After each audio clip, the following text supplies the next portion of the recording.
Hi everyone, welcome to the new session in the geography series. I hope you guys have checked the earlier video.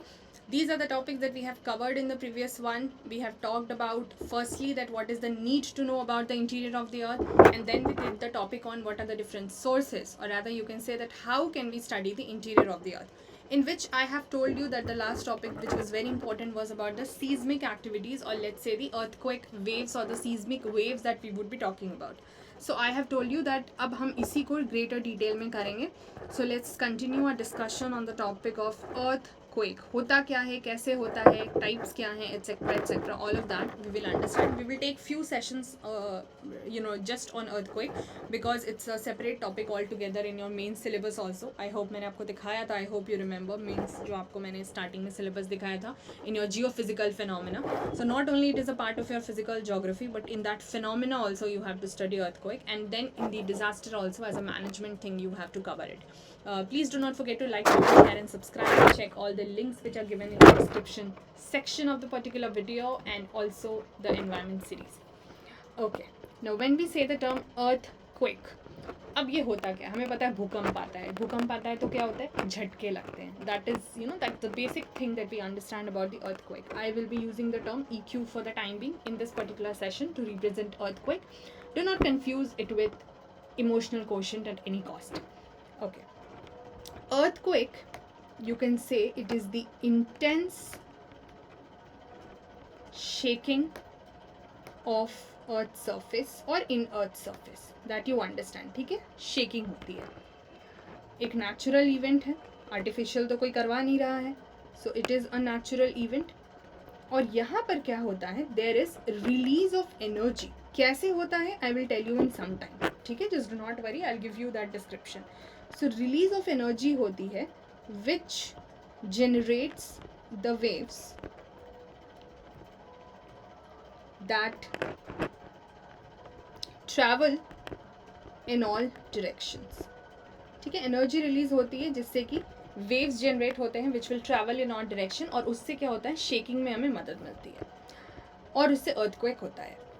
अब है कि हमारे पास दो term थे जो हमने पिछले वीडियो में देखा, which is seismic, right, and then the earthquake waves. So of course we will have to understand what do we relate this word with seismic. ये क्या होता है. So the term is related to earthquakes or other vibrations of the earth. So basically ये vibrations से related term होता है.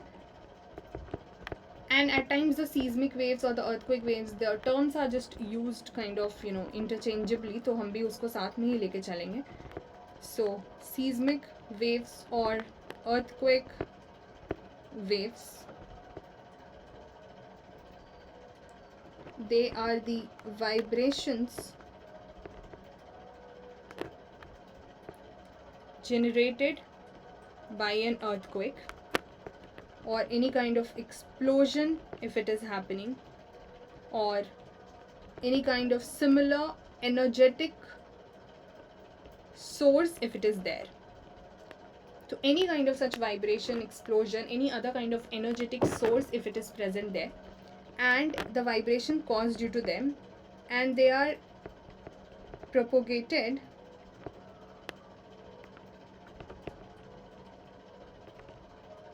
within the earth or along its surface, right? So that is your seismic wave or the earthquake waves.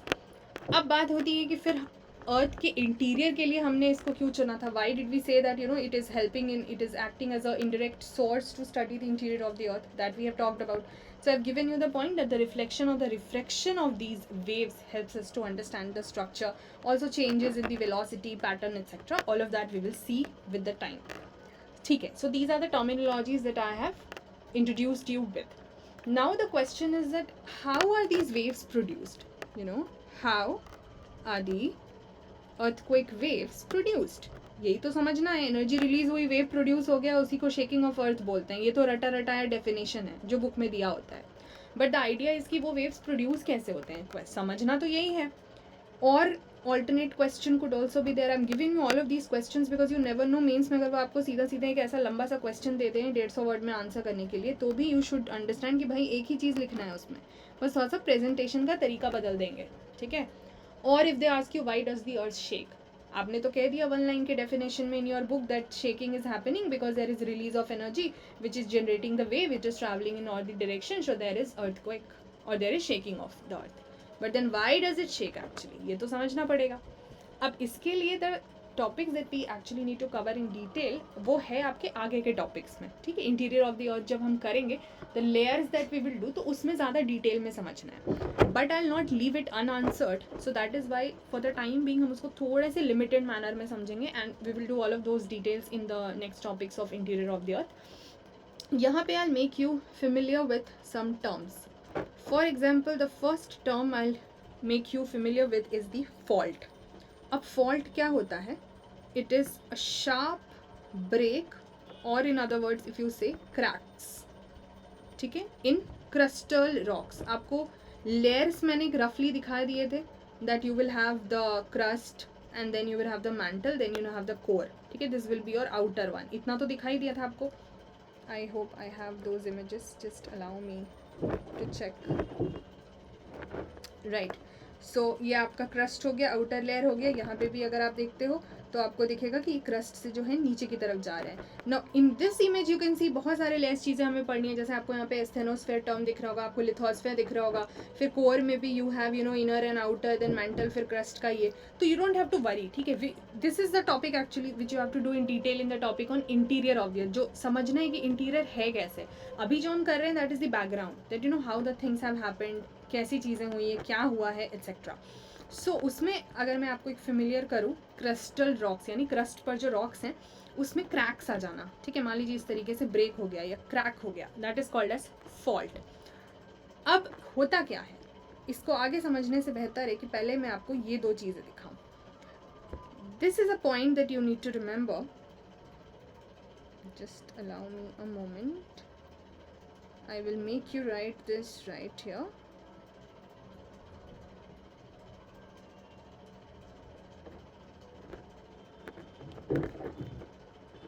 All right, firstly see this image.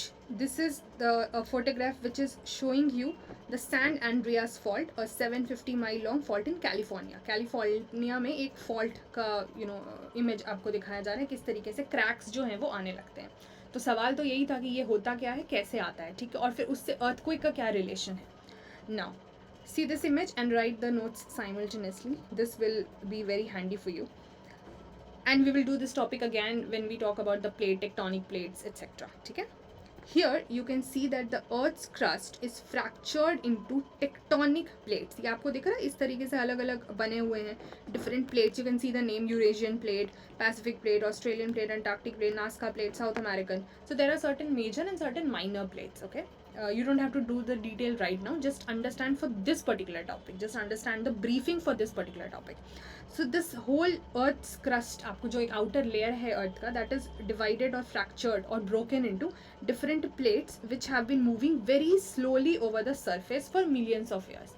ठीक है, तो इस तरीके से plates जैसे हम समझते हैं ना, मतलब ऐसे ऐसे land के टुकड़े जो हो गए और ये धीरे धीरे धीरे जो हैं वो अपना move करते रहते हैं. Of course the movement will not be that fast, very slow, they will move over the Earth's surface for millions of years. Now what you have to understand in this is that firstly you will consider कि जो crust है, जिसके लिए अभी एक term lithosphere भी use करेंगे, इसका technical definition I give you when I do that topic. For the time being just remember the lithosphere is the portion of depth up to 200 kilometre from the earth surface. तो earth surface से अंदर की तरफ जाने में कम से कम 200 kilometre का जो रीजन होगा उसको हम लिथोस्फेयर मानते हैं. So that includes your crust plus थोड़ा सा मेंटल का भी लेयर उसमें इंक्लूड होता है, इसीलिए आपका exact definition I give you when that topic comes. Now lithosphere को ही अभी हम क्रस्ट से रिप्लेस कर रहे हैं for the easy understanding. So you have to remember that this crust is made up of giant puzzle pieces. The image I have just shown you, giant बड़े बड़े puzzle pieces which are called as tectonic plates, which are constantly shifting. ठीक है, वो धीरे धीरे shift कर रहे होते हैं as they drift around on the viscous mantle below. अब आपको बता दिया क्रस्ट के नीचे कौन सा लेयर है, मैंटल है, और वो विस्कस नेचर का होता है, ठीक है, मतलब धीरे धीरे बहुत फ्लोट कर रहा होता है, उसको एस्थेनोस्फेयर इज द टर्म जब हम उस पर बात करेंगे, फ्लोट कर रहा होता है काइंड ऑफ। तो वो जो लेयर है उसके नीचे, ठीक है, ये क्रस्ट हो गया, ये मैंटल, अभी के लिए रफली आप समझोगे, ये आउटर लेयर हो गया और ये फिर आपका मैंटल का हो गया। अब उसमें क्या है कि ये जो नीचे का इनका लेयर है वो हल्का अगर फ्लोट कर रहा होगा तो इसके ऊपर जो आपके ऐसे प्लेट्स अभी मैंने आपको दिखाए बने हुए हैं on the surface, they will also be constantly shifting, slightly moving, very slowly moving, ठीक है, and this is a non stop movement, this is continuously happening. So you can continue writing that the non stop movement of these plates causes the stress on the earth's crust। होगा ना, कोई चीज़ continuously move कर रही है और नीचे mental भी continuously move कर रहा है, ऊपर उसके ऊपर प्लेट मूव कर रहा है, तो क्रस्ट के ऊपर में थोड़ा सा फोर्स तो लगेगा ना, प्रेशर तो आएगा, स्ट्रेस विल बी देयर। अब क्या होगा, जब तक the earth will be able to bear it तब तक तो ठीक है, the crust you know till the time it is able to bear that stress तब तक तो ठीक है, but when the stress gets too large, जब वो स्ट्रेस, वो प्रेशर बहुत ज़्यादा पड़ने लगेगा तो क्या हो जाएगा, टूटने लग जाएगा, इट लीड्स टू क्रैक्स, जिसको हम फॉल्ट्स बोलते हैं। I hope this should be clear. तो अब क्या है, so when the tectonic plates are moving, when tectonic plates move, अब वो मूवमेंट उस फॉल्ट पर भी आता है, यानी जो क्रैक्स हो गए उसके अलोंग भी तो मूवमेंट आएगा, प्लेट मूव करते करते पहुंचेगा ना ऐसे फ्रैक्चर एरिया में। I'll make you understand again, just give me a moment. When tectonic plates move, it also causes the movements at faults, ठीक है। अब जैसे हमने यहाँ पर देखा कि ये जो टेक्टोनिक प्लेट्स हैं दे आर मूविंग, ठीक है, यू हैव टू इमेजिन कि ठीक है ये जो आपका अर्थ हो गया, ये ऊपर के सरफेस पे, ये जो सरफेस है crust area, because within then you will have the other layers. So crust area जो है यहाँ पर क्या हो रहा है आपका, ये इस तरीके से जो टेक्टोनिक प्लेट्स हैं वो मूव कर रहे हैं, राइट। और उसमें क्या हो रहा है कि टेक्टोनिक प्लेट्स की मूवमेंट के वजह से जो फॉल्ट्स ऑलरेडी था, जो क्रैक्स डेवलप हुए थे, because within this, or sorry, beneath this you have the layer of mantle which is also very slowly moving viscous layer है, उसके ऊपर crust is moving. So because of the stress which is created, the tectonic plates are also causing the movement at the faults.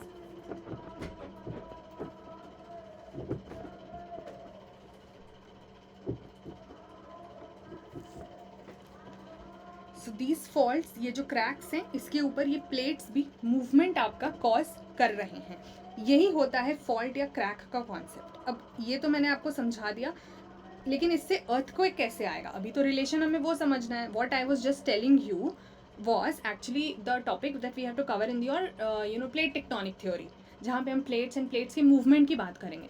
But for this topic also this was important, so I have introduced it to you here. Now what we have seen कि when the plates are moving, there are movements at those cracks or those faults also. So along the faults what is happening, there are rocks which are moving, ठीक है।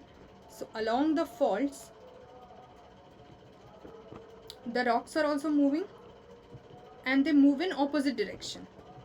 क्यों opposite direction में होता है, क्योंकि उसके ऊपर जो प्रेशर लग रहा होता है ऊपर वाले लेयर का, ठीक है, वो बहुत ज़्यादा लग रहा होता है, फोर्स या स्ट्रेस जो है उनके ऊपर एक्सर्ट हो रहा होता है, फोर्स या stress is exerted on them, जिसकी वजह से क्या होता है, the rocks are moving in the opposite direction along those faults.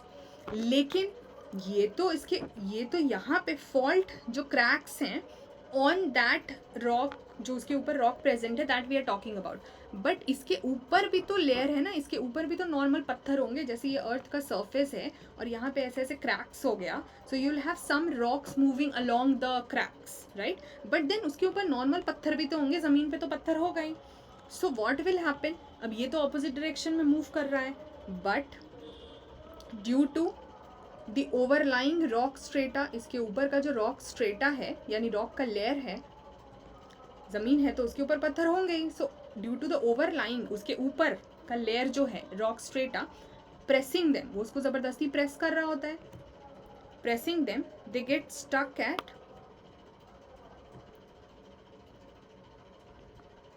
edges, यानी जो फॉल्ट्स के एजेस होते हैं, किनारे होते हैं, वहीं पर ये किसी तरह रह जाता है.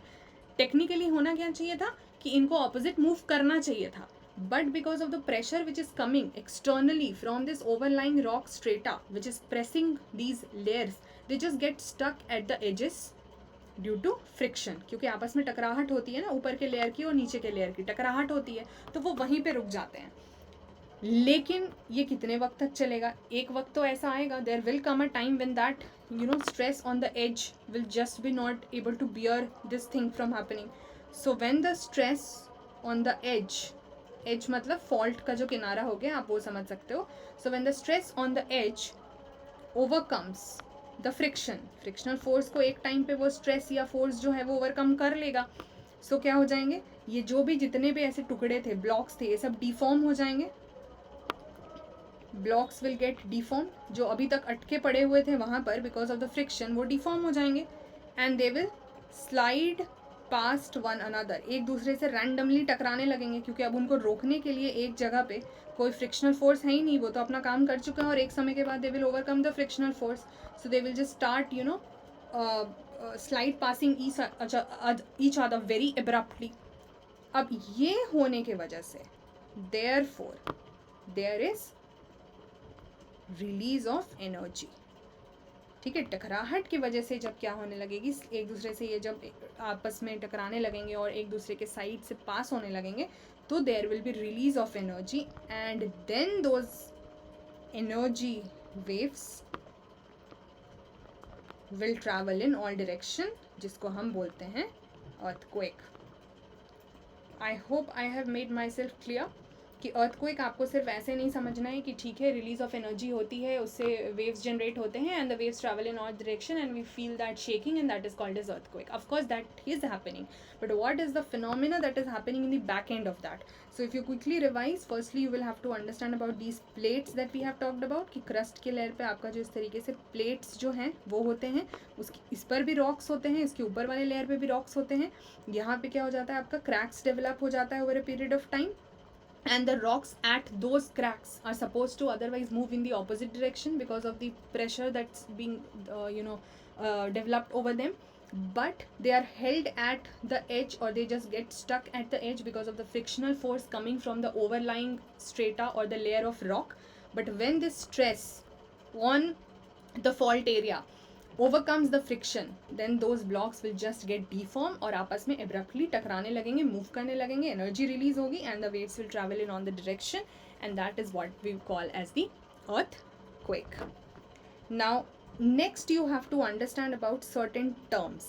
For example, one term you will understand is your hypocenter or focus. ठीक है, so this is the point where the energy is release. अब हमने देखा कि एनर्जी रिलीज होगी, तो जिस पॉइंट पे एनर्जी रिलीज होगी उसको बोलते हैं हाइपोसेंटर और फोकस.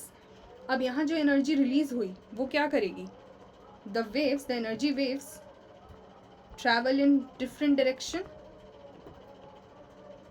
वो तो करेंगे ही ना, तभी तो अर्थक्वेक समझ आता है हमें. And then they reach the earth surface also, क्योंकि एनर्जी तो कहाँ रिलीज होती है, वो तो इनसाइड ऑफ द अर्थ में रिलीज होती है, not on the surface. Surface पे तो फील होता है हमें. ठीक है, so the waves when they travel in different directions they reach the surface of the अर्थ. और जब वो पहुँचते हैं तो हमारे पास एक दूसरा पॉइंट होता है जो हमें याद करना है, that is your epicentre. So this is point on the earth's surface which is nearest to focus. ये जो हाइपोसेंटर या फोकस है उससे नियरेस्ट है, एंड इट इज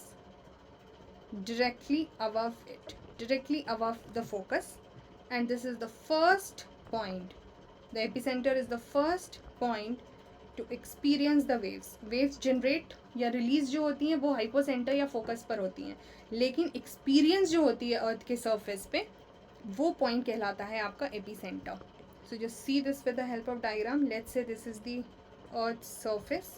ठीक है, अब इंटीरियर में यहाँ कहीं पर क्या हुआ, आपकी एनर्जी रिलीज हुई. ठीक है, ये अर्थ का इंटीरियर नीचे की तरफ है। तो जहाँ पर एनर्जी रिलीज हुई इसको क्या बोलेंगे हम, हाइपोसेंटर या फोकस, ठीक है। और यहाँ पे क्या है अपना वो फॉल्ट है, वो जो क्रैक की हम बात कर रहे थे। और इसके डायरेक्टली ऊपर यहाँ पे अर्थ के सरफेस पे जो फीलिंग आती है सबसे पहली अर्थ को एक किया एक्सपीरियंस होता है waves, that is called as your epicentre. So you need to remember hypocenter focus or epicenter. Also you have to remember that all the earthquakes जो हो रही होती है they take place in lithosphere. So lithosphere आपको बता दिया, roughly the region from the earth's surface till roughly about the depth of 200 kilometer. So that takes place in the lithosphere. Now this is another image that I have arranged for you, which is talking about a seismometer, or you also say it to be like seismograph. So ये क्या होता है, this is an instrument that records the waves. अब जो waves energy waves आ रही होती हैं वो जब अर्थ सरफेस पे पहुंच रही होती हैं तो उनको रिकॉर्ड भी तो करना पड़ेगा ना, नहीं तो हम समझेंगे कैसे कि अर्थक्वेक कितने इंटेंसिटी का है, उसको कैसे मेजर करते हैं, that is another topic that we will do in some other class. But this is an instrument which records the waves reaching the earth surface. और यहाँ पे आपको ऐसे कर्व्स दिख रहा होगा, I hope you are able to see, ठीक है। ये इस तरीके से आपको डिफरेंट डिफरेंट कर्व्स दिख रहे होंगे, and you can see that these curves are showing distinct section also, like you know this section, this section, this section, बहुत सारे सेक्शंस हैं. So these different sections here they are representing different types of wave patterns. किस किस तरह के waves होते हैं, patterns कैसा है, उस पर हम आगे बात करेंगे. So the curves show distinct sections that represent different types of